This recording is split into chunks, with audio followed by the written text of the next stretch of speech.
प्रचलित प्रसंग के अनुसार महात्मा बुद्ध किसी गांव में ठहरे हुए थे। गांव के साथ ही आसपास के क्षेत्रों से भी लोग उनके दर्शन करने और प्रवचन सुनने पहुंच रहे थे। एक दिन उनसे मिलने एक व्यक्ति आया और बोला कि तथागत कृपया बताएं कि इस जीवन का मूल्य क्या है।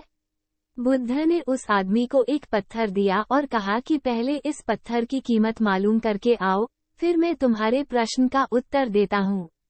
ध्यान रहे, इस पत्थर को बेचना नहीं है। वो व्यक्ति पत्थर लेकर बाजार में गया। वहाँ एक संतरे वाले के पास गया और बोला कि इस पत्थर को देखो और बताओ इसकी कीमत क्या है। संतरे वाले ने उस पत्थर को देखा, वो चमक रहा था। उसने कहा कि ये पत्थर मेरे काम का नहीं है, फिर भी मैं इसके बदले तुम्हें 12 संतरे दे सकता हूँ। इसके बाद वो व्यक्ति एक सब्जी वाले के पास गया। पत्थर देखकर सब्जी वाले कहा कि एक बोरी आलू ले लो और ये पत्थर मुझे दे दो।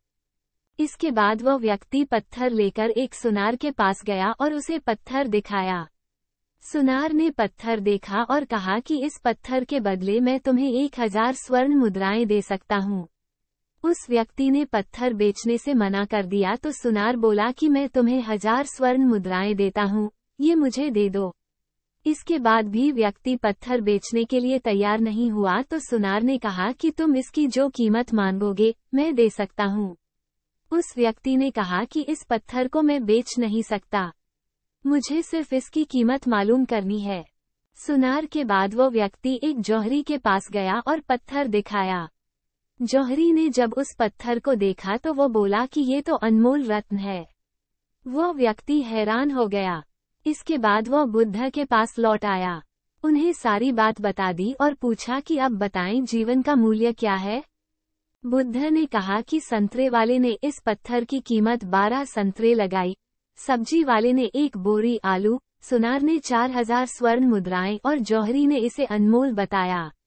यही बात हमारे जीवन पर भी लागू होती है। हर व्यक्ति एक हीरा है, लेकिन दूसरे लोग हमारी कीमत उनके सामर्थ्य और उनकी जानकारी के अनुसार लगाते हैं। हमें हमारी योग्यता की तुलना किसी से नहीं करनी चाहिए।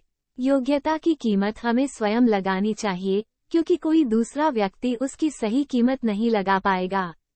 अगर कोई हमारी योग्यता की कीमत लगाएगा तो उसके सामर्थ्य के अनुसार लगाएगा।